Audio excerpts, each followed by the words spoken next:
Oi, oi, oi, YouTube. It's good to see you. Welcome to another video. Today we're going to be talking about D-Strike and Object of Obsession and sort of the changes they're going through and whether I agree with these changes or not and when they'll be rolling out. So let's first start the D-Strike Object of Obsession.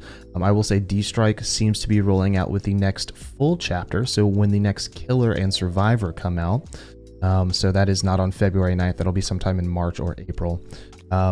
But Object of Obsession is just a proposed change. It is subject to being changed, and there is no necessarily, there's no full date on when it will come out or if it'll come out in the state that it's in. But let's go ahead and talk a little bit about D-Strike and kind of what it aims to do. So basically, D-Strike, the changes are that if you get unhooked at its purple form, its highest rank 3 D-Strike, you will get 60 seconds after being unhooked.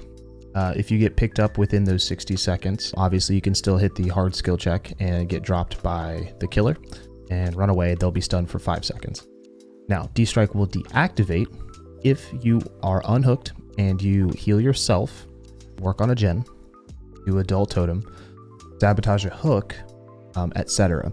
It does not deactivate if you are healed by somebody else. So that's an important distinction to be made. So if somebody unhooks you and heals you, you still have D-Strike, all right? That is still active. It only deactivates if you are progressing things forward, which I also assume that that means that if you heal somebody else, it'll deactivate. So if you do any actions that would progress the gameplay forward, the momentum of the match forward, it deactivates. Now what this does is make, in my mind, this makes D-Strike a true anti-tunneling perk, all right? D-Strike is not meant to be used as aggressively as it is right now, right? As of now, somebody could get unhooked, they could get healed by 2 of their buddies, they can sit on a gen, they could choose to go cleanse a totem, they could get done with that totem, they could go find the killer, hop in a locker, get pulled out of the locker, use D-Strike. It's kind of crazy. It's kind of crazy. I will say I'm in the top percentile of killers where I just don't feel like D-Strike really affects my gameplay that much. I don't feel like I'm losing matches to D-Strike ever, really. And I certainly don't lose matches to the D-Strike Unbreakable combination. But, like I said, I'm in the top percentile of players. So what that kind of means is that a lot of the players that are green ranks, you know, even low purple, yellow, brown ranks, struggle sometimes with killers, you know, just tunneling them out. But that killers also struggle with dealing with 2 or 3 D-Strikes in a row. Now, I'm not the biggest fan of just nerfing things because people can't play around it. I think personally, if you're eating a lot of D-Strikes in a match, you're going after the same people repetitiously over and over and over again. You're making really objectively poor choices there. There are times when D-Strike is not great, right? I've had moments where 3 people in the match have D-Strike. It kind of feels awful, but that's pretty rare. Most of the time, if I hook one person, I'm going to chase someone else, hook them. You know, by the time I find somebody else, I'll down them. If they have D-Strike, I slug them for 30 seconds, then hook them again. And, you know, I ping pong between people. I rarely run into D-Strike problems. But again, I think I'm in a top percentile where people do want to see this perk nerf. Before anyone says it in the comment section, I think there's something that needs to be said is there are tons of people that didn't want this change, and there are tons of people that wanted this change. So before you spout off some ignorant stuff in the comment section, just remember that behavior as a developer is in a catch-22. All right, it's damned if you do, damned if you don't. If they don't change it, people are pissed off at them, right? If they do change it, people are pissed off at them.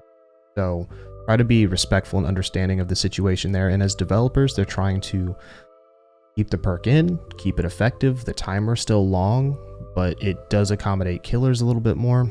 People talk a lot about it's so hard to play killer. They talk about nighttime queues being so lengthy. You know, does balancing D-Strike help with queue times? Do people play killer more often? I don't know. I don't think killer's that hard to play, but I speak from an extreme place of privilege. So that's where we are. Do I think D-Strike really needed nerfed? I don't think so. I think it's relatively fine.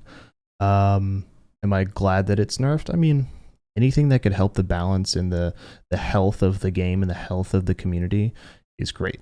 So let's talk about the Object of Obsession change real quick. Object of Obsession is now interesting where If you can see, if the killer can see you, you can see the killer. So this is an interesting change where if you hook somebody and you have barbecue and chili and you can see people, the person who has object of obsession can automatically see you as well.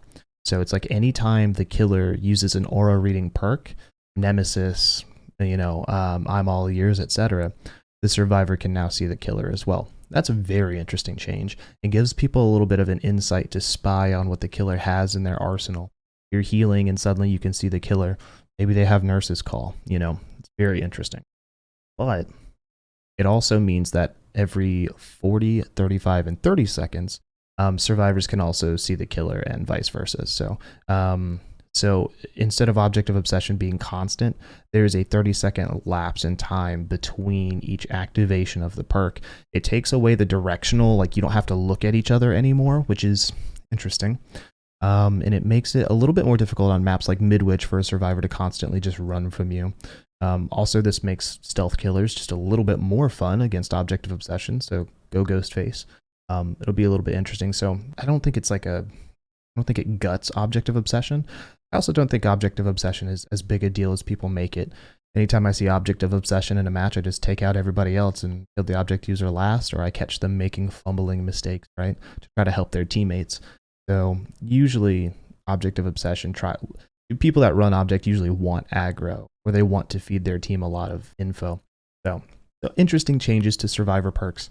We've seen a lot of survivor nerfs by the way of the map changes. Changing the maps has changed survivors and how they play, and it's weakened some of the maps, some of the loops, some of the pallet spawns, window spawns.